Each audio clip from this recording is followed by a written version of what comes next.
you very much for that, Camilla, and welcome everybody to this EOCCS online community webinar on the subject of micro-credentials. We're looking at them in a slightly different way to one that you may have become familiar with. Be great if everyone could just use the chat and say hi and tell us where you're from. That will be good to get that. If you can do that at any time, we won't hold ourselves up for that. And very shortly, I'm going to ask you to respond to a poll as well, to tell us where you are on your journey towards micro-credentials, because what we've been discovering is that micro-credentials are going to be in our environment, part of our environment, the future, for quite some time. So it's important that we understand them. For those who may have not know what they are, we're using the word micro-credential to think about small, short, usually short, sometimes formal or informal credentials, typically delivered online, but not necessarily, that hopefully can be stackable. So they're sometimes for credit, sometimes not for credit, but they are the smaller units of courses, modules, but smaller units of training that are available and are being encouraged by governments around the world for lifelong learning and reskilling. And so it's something that in higher education, we should have a great interest in understanding. So what today we've done is brought together three panelists. I'll introduce them and then they will tell you a bit more about themselves. First of all, Gabriel Dymowski from Poland, and he is the Chief Executive Officer of Darcy Chain, a blockchain provider. Say hi, Gabriel. Hi, very nice to meet you. Great pleasure to participate in such distinguished webinar. Thank you very much. And next we have Rolf Reinhardt of LinkedIn and of the International Council on Badges and Credentials. And Rolf, you told me you're coming in from Bonn in Germany this afternoon. Exactly. Typically, normally I'm based out of Berlin, but on a business trip currently. That's also why I'm wearing a suit, which normally I'm also not doing. But yeah, very nice to meet everyone. And I thought you dressed for us, Rolf. Oh. And Klaus Dieter Rosada, always smart and coming in from the Open University in the UK. Yes, hello. It's good to see you all here. And actually, I have dressed up for the occasion. I wouldn't normally, so please take that as my contribution to this webinar. That's brilliant. And Camilla, if we can now ask our participants, our delegates, to answer this question for us, so our panelists are aware of who we're speaking to. Where are we? Our institution, the one we typically are associated with, where are we on our journey towards micro-credentials?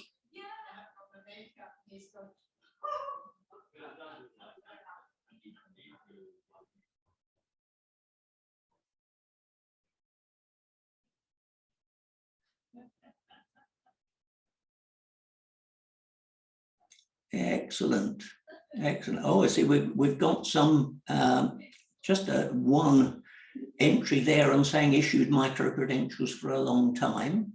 But yeah, we had anticipated this, that the majority of people are watching events, devising their policy. And so today we're very much focused on the, yeah, I think if everyone's who wants to has had a stab at that.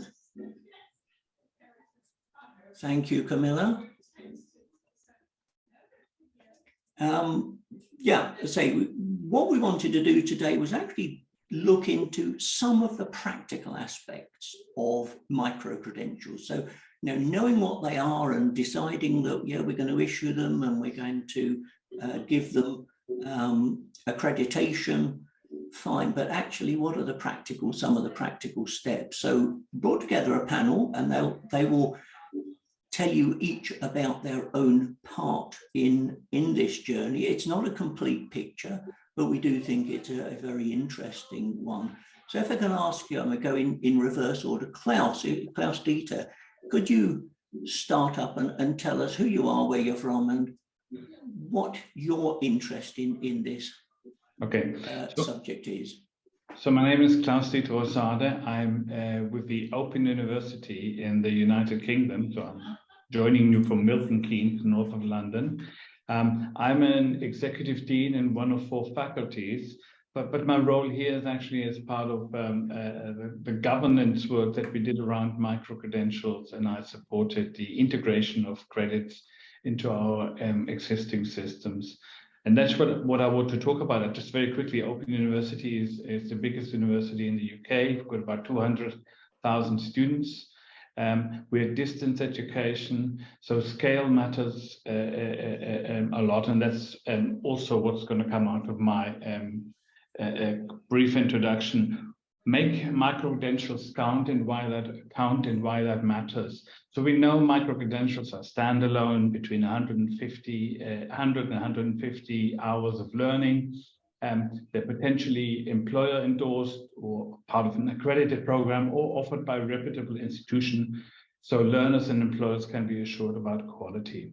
So early on, when we started offering them, we asked ourselves, how can we make those micro-credentials count towards existing qualifications? We don't know how many people actually want to do that, but clearly you're not going to give credit, and then if you don't have a way of accepting them widely. So we agreed very quickly, if a student gets any Open University credit from a micro-credential, then the learner must be able to count it towards the qualification. Credit is credit. And for that to happen, it actually meant we needed to extend our institutional qualification framework, which covers all the 4 nations in the UK and the Republic of Ireland. And for that to happen, we agreed 8 principles that all OU micro-credentials must follow. And I won't go into all of these details, but I just want to make 4 points. So the first one is micro-credentials follow OU academic governance approval processes, and quality assurance in line with all other credit-bearing OU curriculum. As I said, credit is credit. This created some problems for our systems because they're designed for our longer modules, and because the distance education, it can take 2 to 3 years to produce them. Micro-credentials we tried to do in like 3 months, and that really poses some problems, which we needed to find some solutions below the level of those principles. A second point I want to make, micro-credentials follow the same design principles, such as following a social pedagogy model. These are all online micro-credentials, or having only one summative assessment at the end of the course. This consistency matter when you want to scale up provision. So currently we have 26 micro-credentials, but we might as well have 10 times as much sometime in the future. Then consistency matters a lot in order to maintain the standards and the quality that we need. Third point I want to make, maximum number of credits allowed to count towards an OU qualification is 1/3 of that qualification. And at the moment you can count micro-credential towards our MBA, our Open Masters program, and our Masters in Online Teaching. It could count to any qualification, but at the moment that's just where we are. And the fourth, the most recent principle agreed in February is about stackable qualifications made up entirely of micro-credentials. Here we only allow 30 ECTS credit points at any level. We currently have 2 stackable qualifications. One is a postgrad certificate in academic practice designed to develop professional competency amongst university academic teachers. And we started just using it for our own staff at the moment. We'll hope to go online very soon with these. And the micro-credentials include creating courses for adult learners, embedding mental health into the curriculum, accessibility and inclusive learning, embedding social, race, and gender-rated equity, and addressing the climate emergency. The other qualification that we have is a professional certificate in management with micro-credentials in, as expect, marketing, organizational behavior, managing people, project management, foundation of quantitative methods, and financial decision-making. Now, maybe because I spelled them out, maybe it becomes clear why we put such a lot of effort into getting the principles sorted out first. You can see how easy it would be now to create very flexible qualifications that can react to topics of today and can easily be updated. Some new problem emerges, let's say generative AI, we can put a micro-credentials together and it can slot into those qualifications.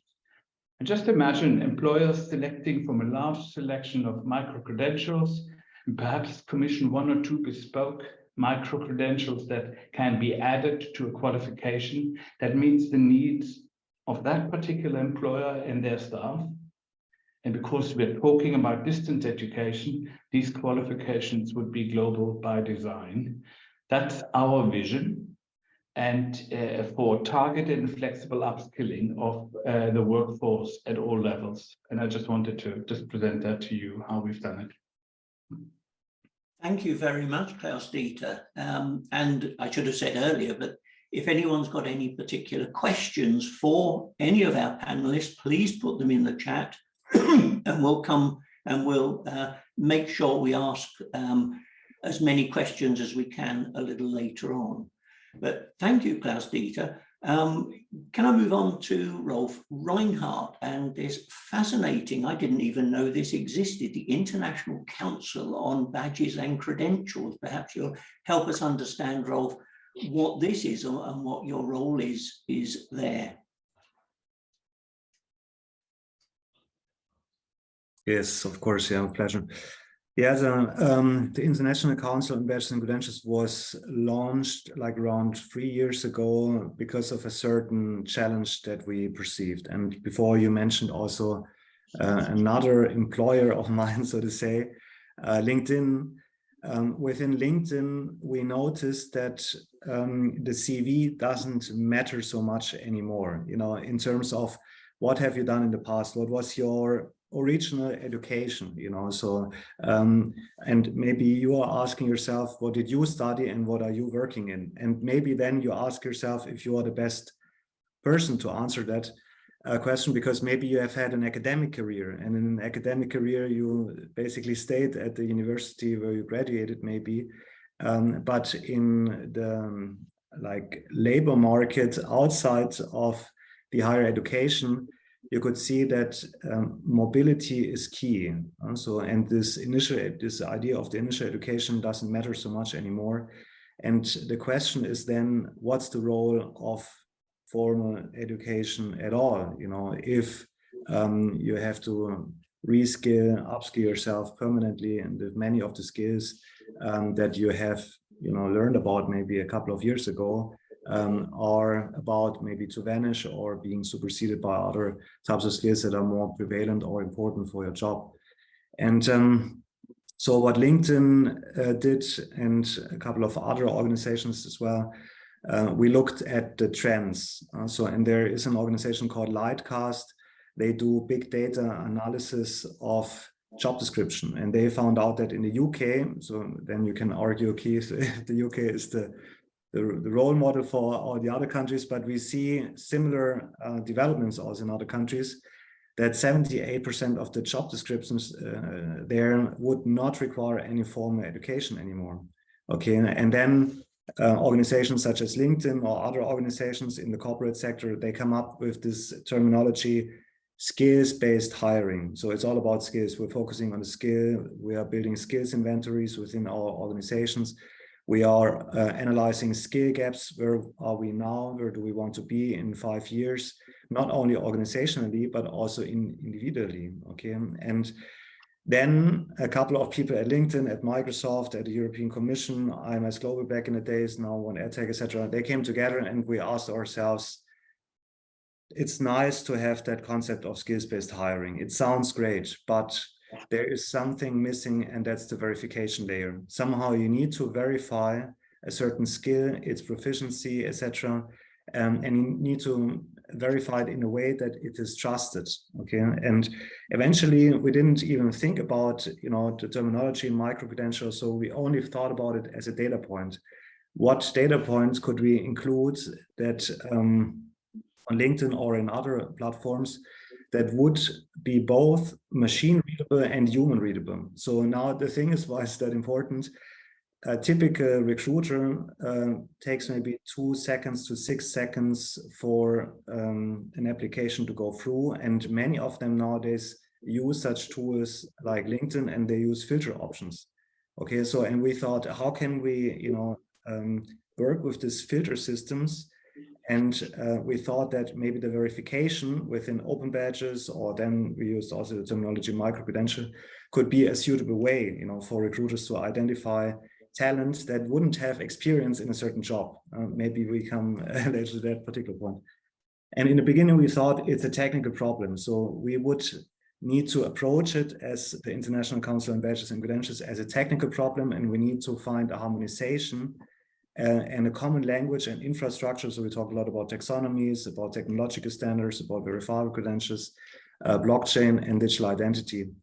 But then we realized that there was already like a big harmonization going on with a range of organizations such as W3C, IEEE, and so on.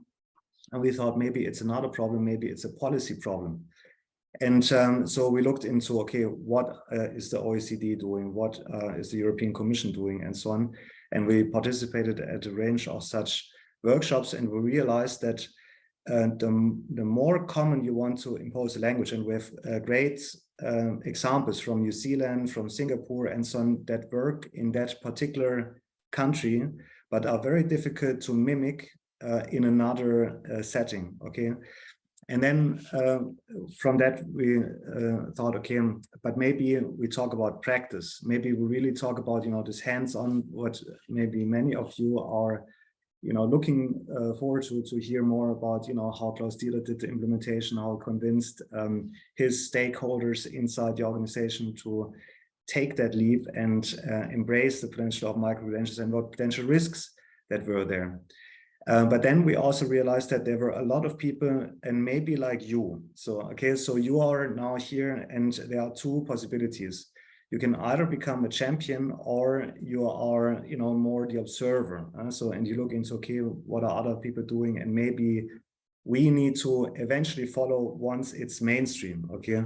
But what I would invite you is to also take the leap and be one of the pioneers in implementing micro-credentials, and together maybe with EFMD and with other networks and so on, to look into a very particular aspect what make micro-credentials work. And that's not a statement of ICBC, it's the trust. Okay, so, and trust can be built on two ways. So either, you know, like Keith invited me and I was punctual, and that's already like the base of a trust relationship. Within EFMD, you have also built like a trust relationship, and maybe that's something we can talk about later on, but that's what I would really encourage everyone to, you know, look at. And then there will be also good practices that we can find within the system. And the poll already in the beginning showed us that we have at least one good practice among the audience. Thank you. Thank you very much, Rolf. Yes, it's a future conversation for us to see just where EFMD might help in recognizing and giving that validity and trust to micro-credentials. And our final panelist, Gabriel Dmowski from Doxy Chain blockchain. Now, I've come across blockchain as a banking academic, but Gabriel's going to help us understand how it might help in this verification of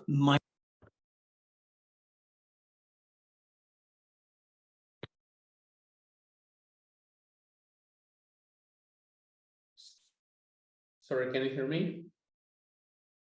Yes, we can hear you, Gabriel.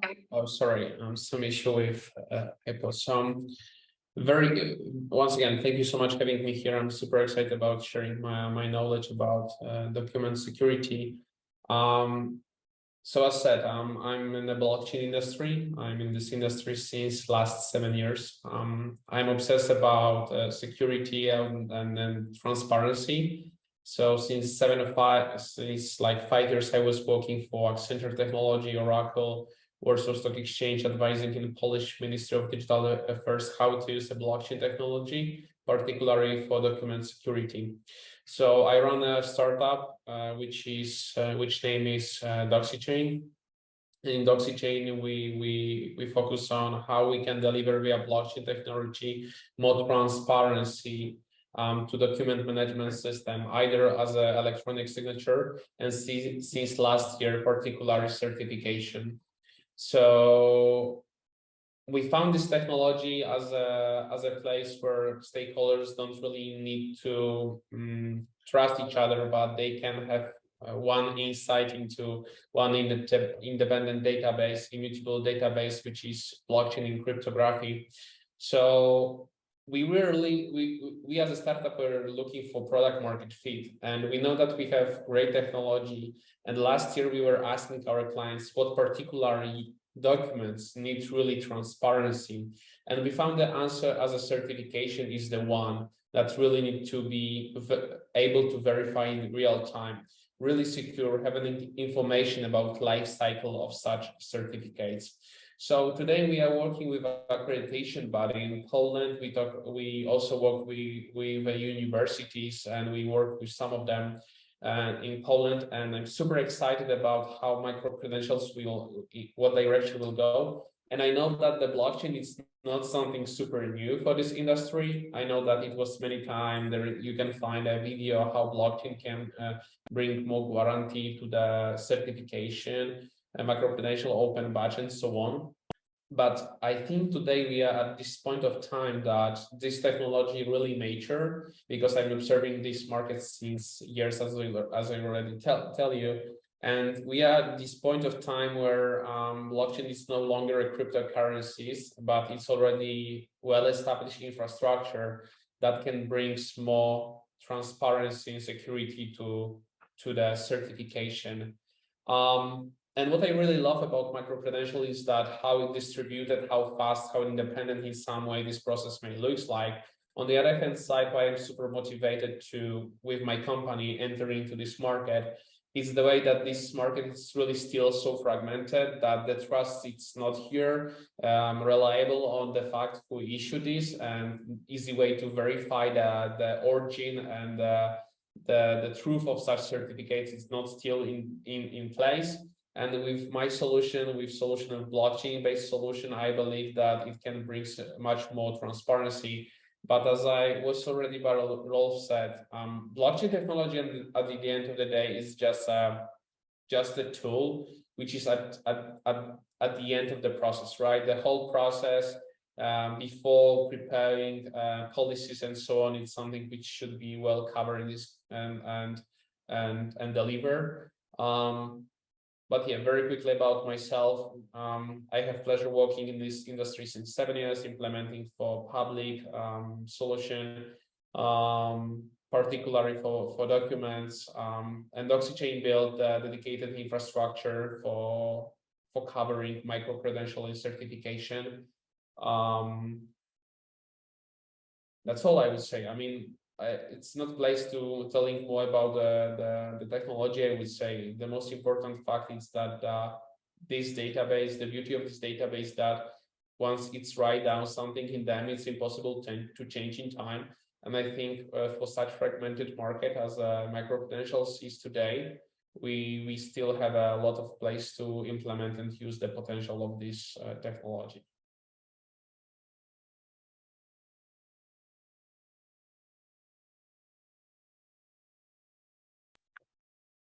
We can't hear you, Keith. Keith, we can't hear you.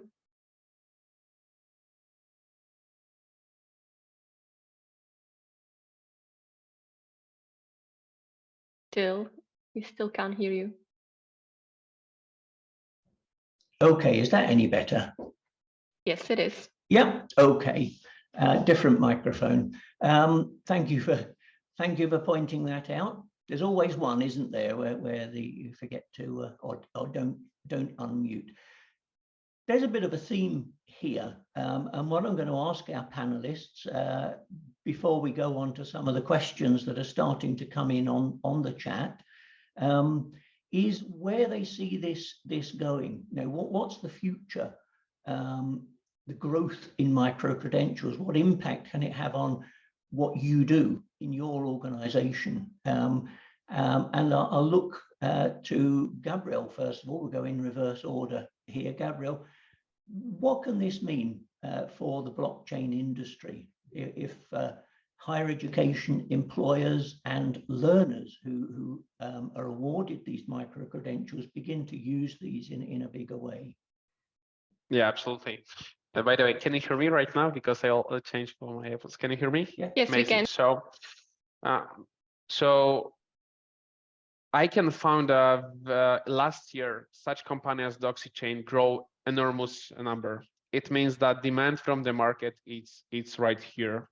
So what I can say, AI and a lot of falsification, forgery is also here. The internet is going into market, into direction that we don't have trust any longer. So blockchain is a huge technology, and I'm truly believer about decentralization being taking centralized approach to the centralized approach. So I see the future in terms of blockchain-based solution. And what does it mean for our industry? It doesn't mean that right now this technology will go to the mainstream. So it's not longer about speculation, it's about really application this. And what I can say from my perspective is great that Polish entities, which so far love papers documents, they no longer think about blockchain as a speculation, but they see, okay, once I put something to this blockchain, I can verify it in real time. I know that this party which issued these certificates cannot change in time. I know that the third party, without any trust, just scanning QR code, going to Blockchain Explorer, can see in real time information about status of such certificates.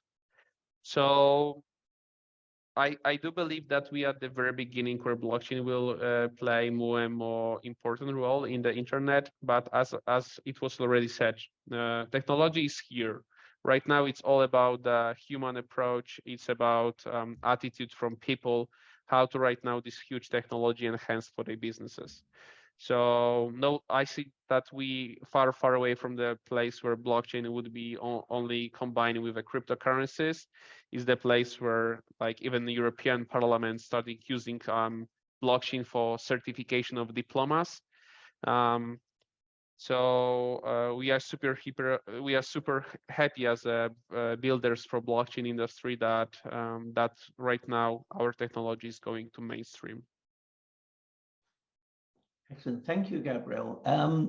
Rolf, what does this mean for LinkedIn and the ICOBC if micro-credentials take off in this way?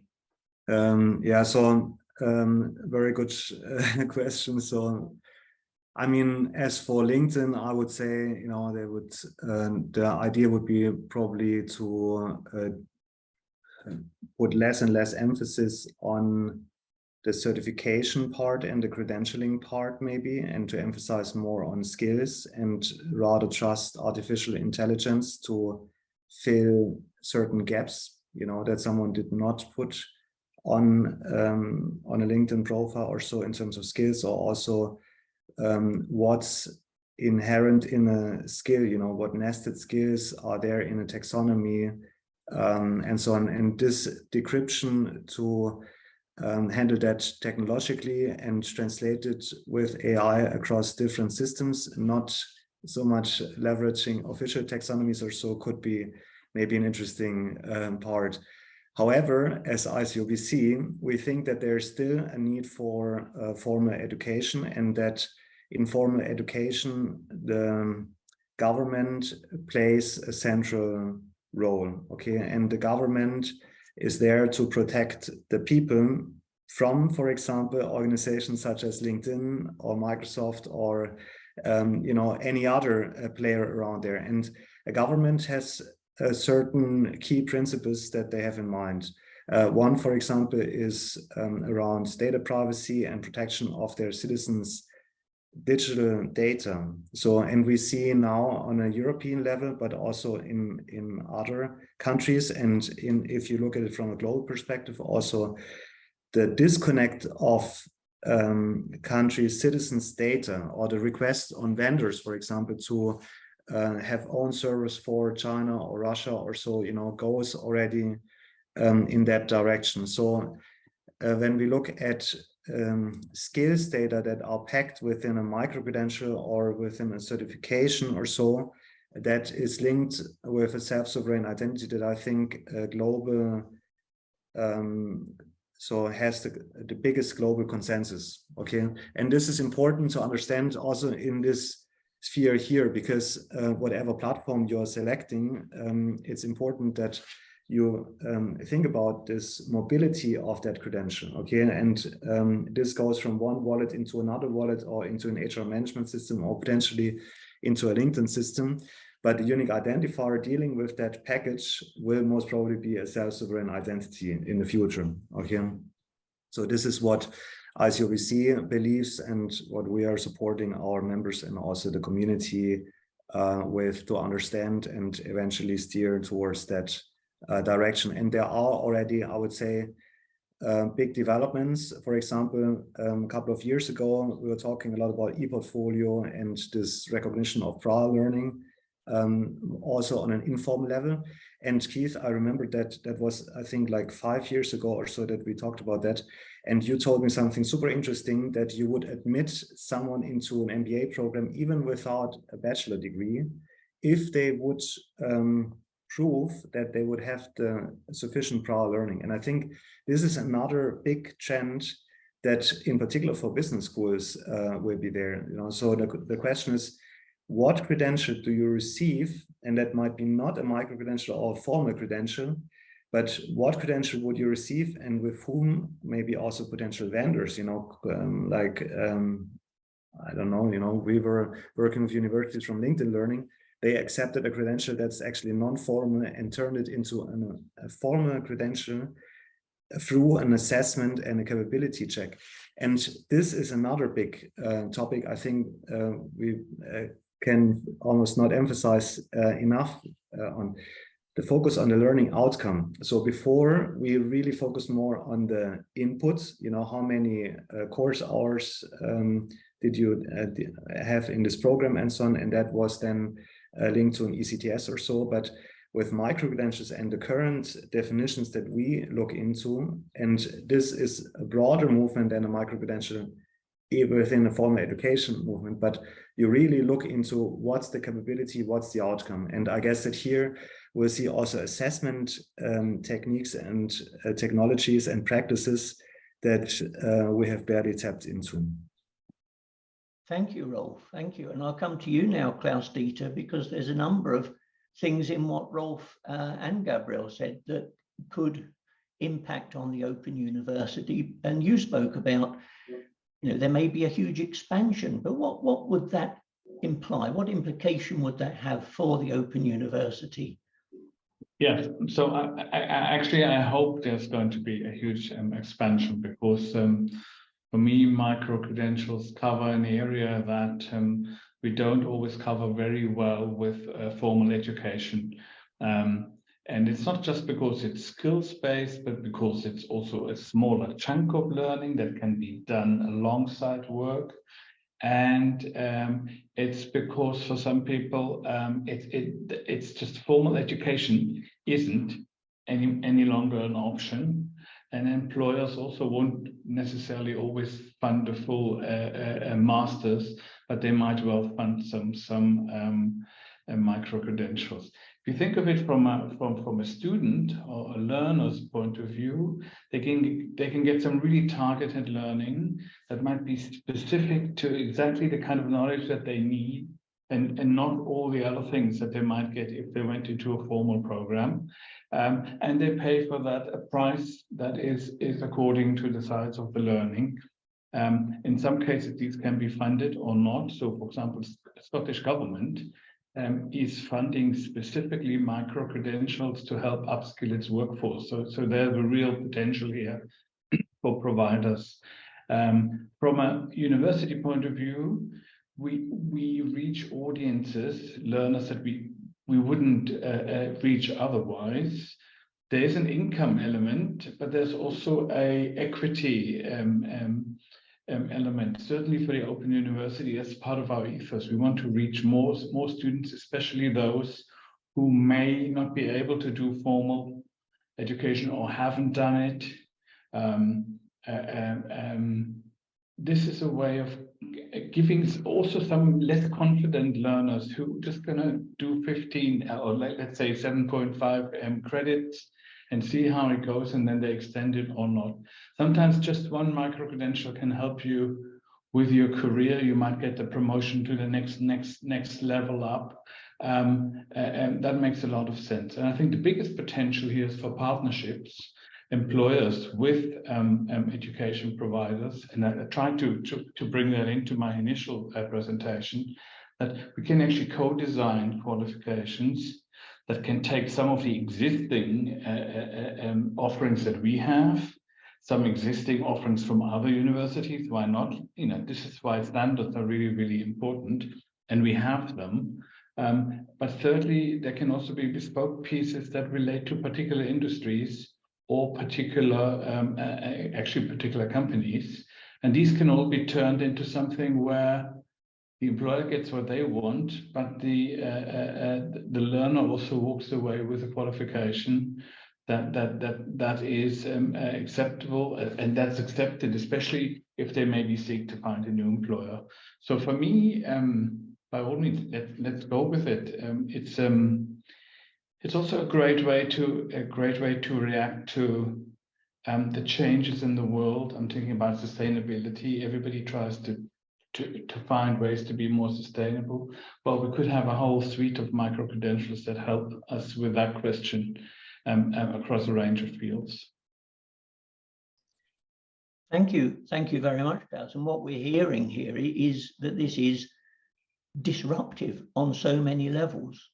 And it's almost sort of with a wry smile, we say it's even disruptive for people like LinkedIn, who are disruptors in the first place. But its change is there in the environment.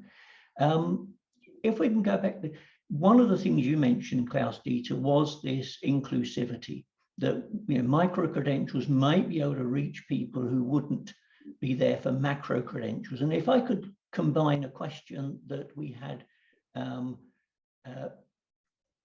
from the audience, from Tara Ryan, if your name check there, Tara. Now, is it really a new market, or is it just replacing macro credentials, the formal credentials, because they're cheaper, quicker, perhaps more readily acceptable? Or is it an opportunity to go into areas, and we call them markets, but areas that haven't been touched by higher education? Klaus-Dieter, if you give us some thoughts on that. I'm trying to think here. There may be an element of replacement, so people might do a micro-credential and not do a formal one. My hunch is that we're talking about different learners, different audiences, different needs in the main. So that's not something we are really, really worried about. And in fact, the one, and I wanted to make that point about the access to the MBA role, you mentioned it, that micro-credential stackable qualification that I mentioned, professional certificate in management, that used to be a standard 30 ECTS course, and there was another one, and that was for people who didn't have a degree. They could do that and then enter an MBA program. I think very much the professional certificate will do that. I don't think we're worried about one taking away students from the other. I think there's just more choice for learners and employers, and that's a good thing. Gabriel, if I can come to you, it's a sort of a technology question, but I do know we have in our audience people from Africa, for example, where perhaps we can't assume internet access and broadband capacity that we do in other parts of the world. You know, the verification system for these things, and perhaps Rolf, you think about this as well, is that going to be available even though people don't have the sort of broadband? Is it mobile friendly and therefore more inclusive? Yeah, absolutely. In terms of inclusivity, I think more people in Africa has access to smartphones than paper form of documents. So that's the beautiful, right? We can speed up this adaptation so fast in Africa. So Nigeria, which is so huge country, I believe data shows that so many people has smartphone access. So there is no even starting point from the paper form of documents, but we can start with electronic form. And it's so beautiful that showing just a QR code of yours in your smartphone, you can scan a badge and in real time have this verification in place.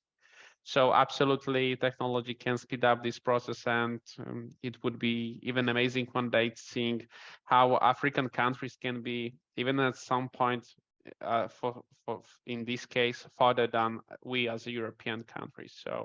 So beautiful of this technology that we can enhance and speed up the process where processes are not covered yet. Thank you. That's useful to know. And I know it's a point you made before, Rolf, about inclusivity. How is LinkedIn finding this? I mean, you know, is it reaching people that higher education hasn't reached? Yeah, so yeah, I would say, you know, there are two parts, the inclusion part and the equity part, you know. So how can you support those who need it more in order to level the playing fields? And in terms of LinkedIn, I mean, after a while, we also have recognized that the algorithm behind LinkedIn favored what probably is your core business, you know, the network of people. So if you had a network and you were, you know, able to transfer that network onto LinkedIn, you were much more successful than anyone else. You know what I mean?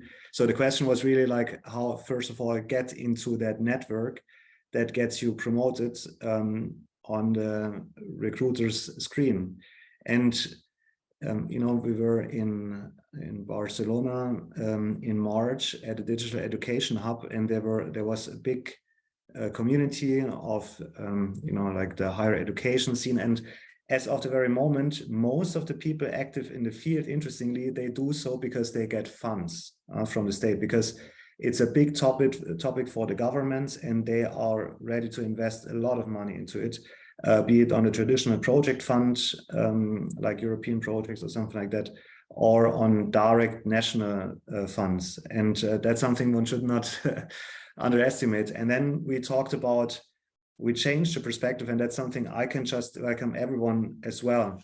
At the moment, you have your own perspective as business school, I get it. But if you do once a workshop and you just say, now you have the head of an employer and you have the head of an employee and so on, you have the head of a student, and now you have the head of someone who we call like a people facing barriers.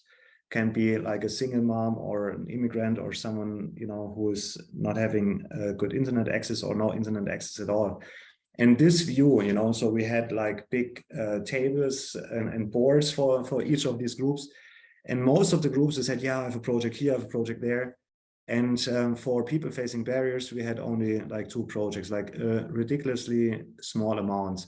And we thought like, wow, that's something we really need to address, you know, when we are setting up a common project on a European scale or so, or on an international scale, that we don't only look into consultative processes at the end. So we present something, and then we ask, okay, you in Africa or in the global south or so, you know, would that be relevant for you? And now also for the International Council on Bachelors and Credentials, this contextualization within the region is super important, so that we, as a next step, also say we need clusters. So at least 3 clusters, one in Europe, Middle East, Africa, another one in Asia, and so on, and another one in North America. That's not only addressing the time constraint issues when you do such meetings like this one, but also, of course, you know, for example, in the US, they have quite a different approach on the micro-credentials than here, you know, so it's much more in the direction of recognition of prior learning. The international you know, like being mobile or transferable internationally is also not as important, for example, as here in Europe. And I think that's very important to look at. But above all, let's not forget those who might be the biggest beneficiaries. And that brings us also to a potential risk. You know, it could be that if you're all going on micro-credentials and you make it easy for your students, and that was one of the questions also in the chat, to say, I don't want to take the full program. I only want to take this particular program because it's part of my leadership development program inside my company or something like that. And then for them, the question would be, where do I take it? And probably if it would be me, and you can ask yourself, but maybe I would rather go to the most prestigious online university or university than to an unknown one somewhere in the countryside. And this is something maybe that EFMD would need to look out for its members as well. So on exactly the same level of not only inclusion, but also equity, how to level the playing field here and how to make micro-credential that's issued maybe from the University of Eichstätt. I don't know, just take this example because someone was there from that university, as valid and valuable as the credential from the HEC or the Open University.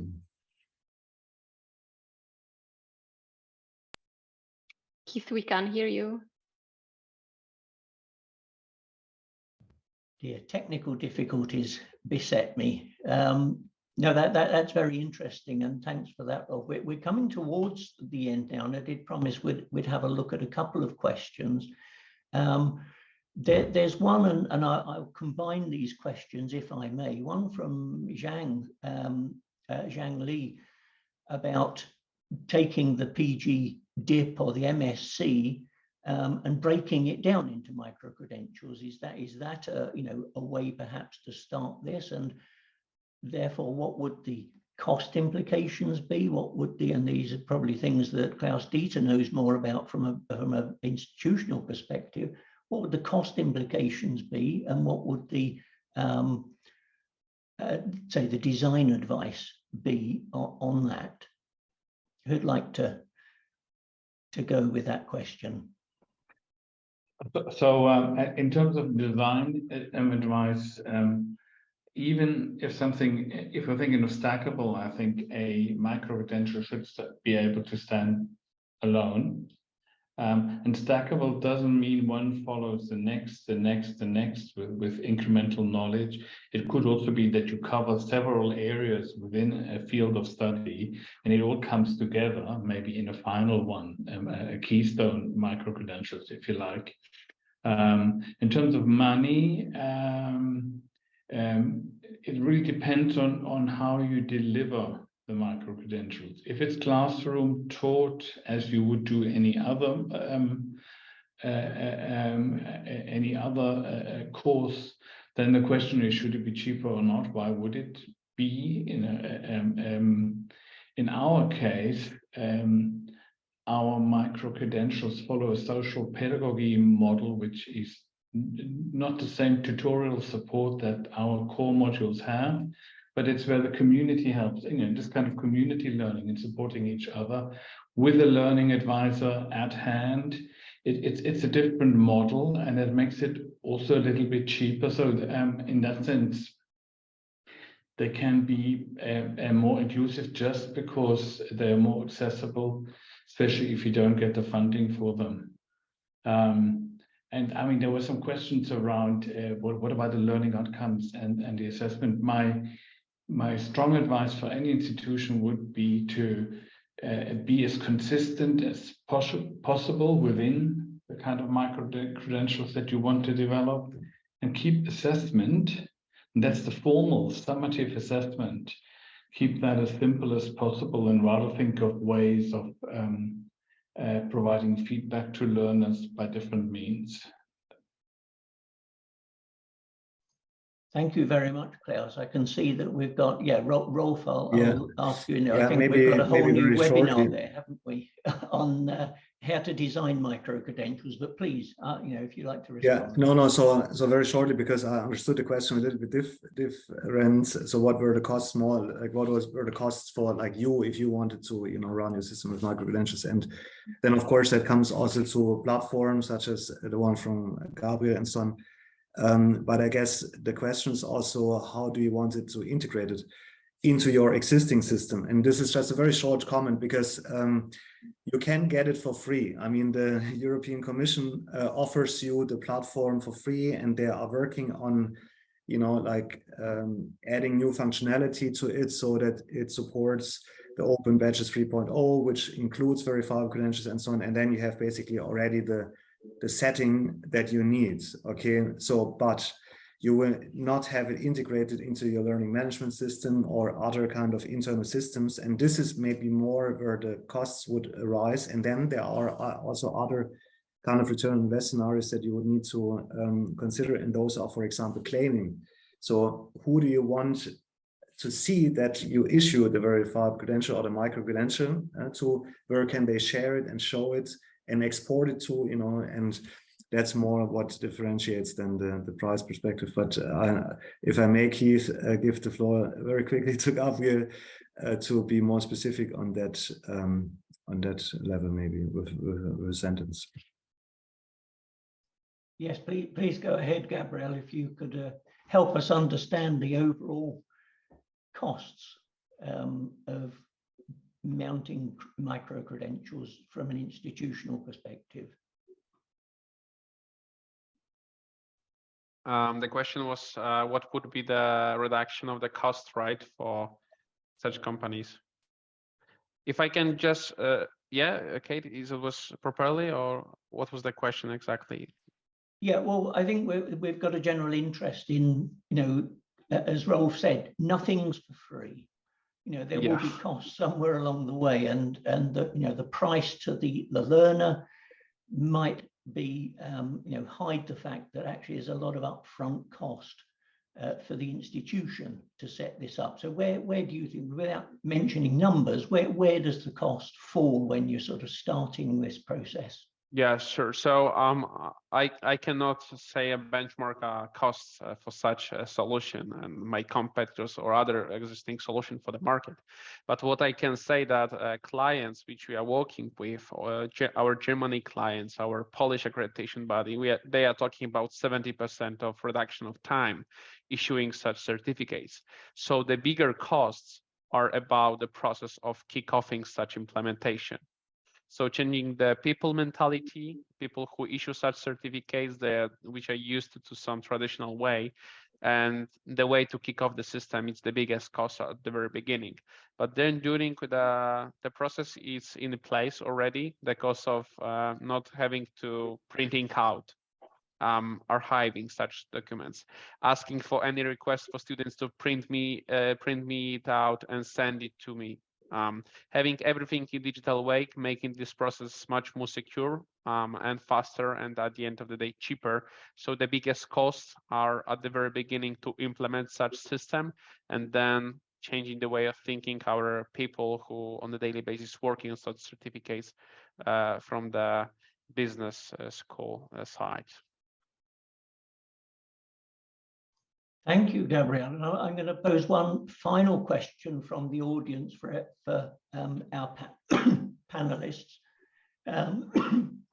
Excuse me. And if you could just think of sort of your top answer for this, but what's the biggest added value of micro-credentials for an educational institution, a participant, an employer, or government? What's the biggest added value that micro-credentials solves?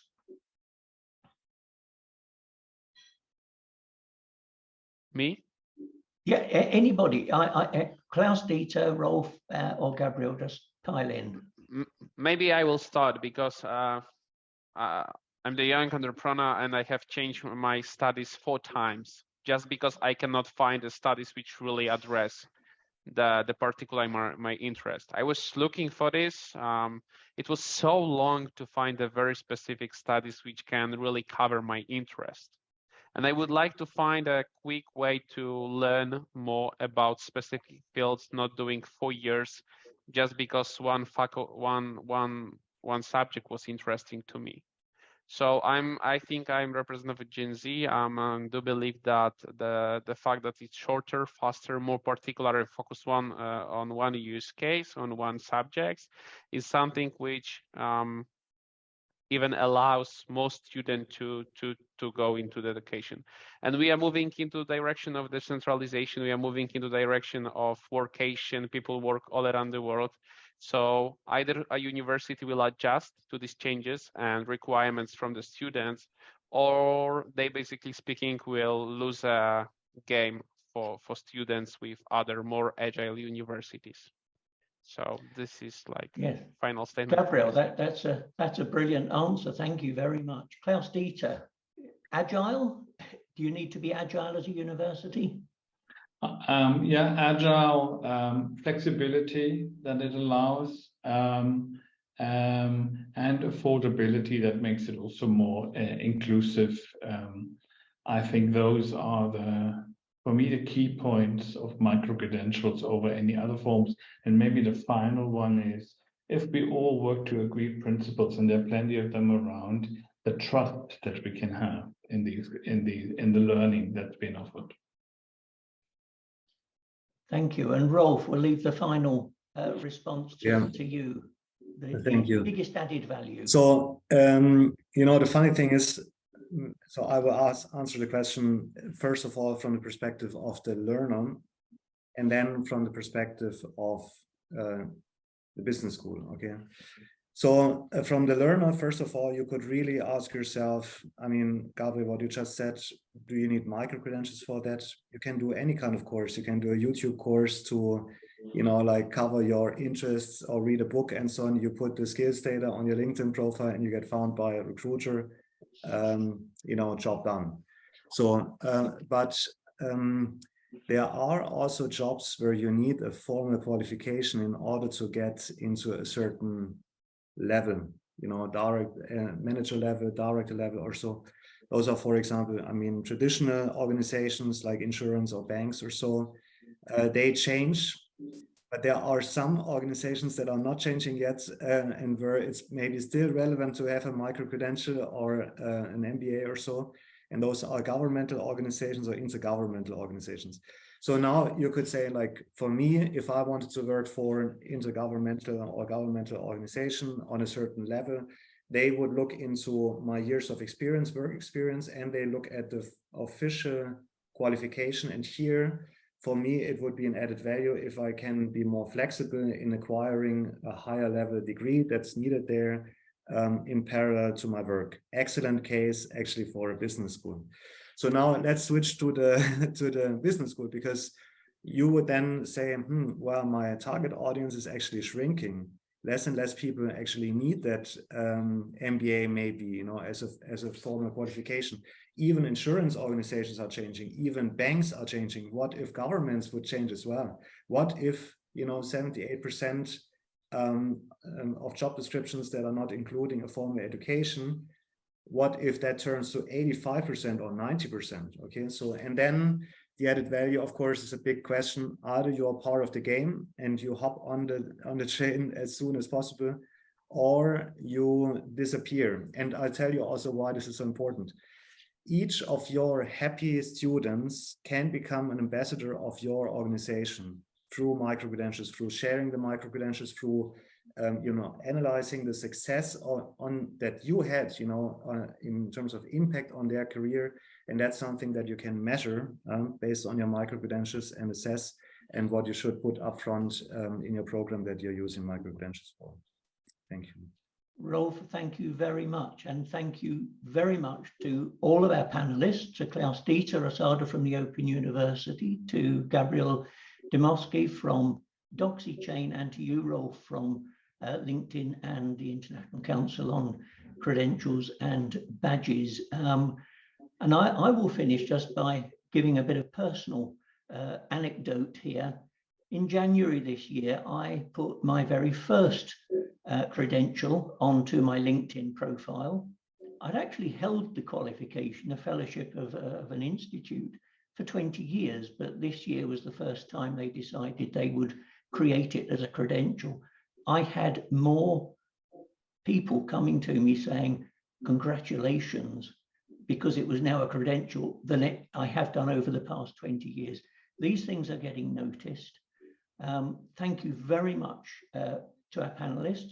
Thank you very much for anyone in the audience, everyone in the audience who has put a question forward.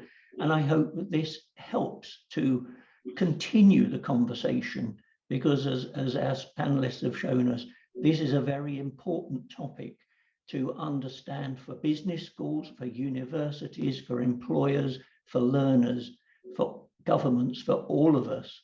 And I hope we've added a little bit to the hill of knowledge that we need to create. Thank you very much once again. Thank you, Camilla, for your support. It's my pleasure. We'll see you at our next webinar, which is towards the end of May.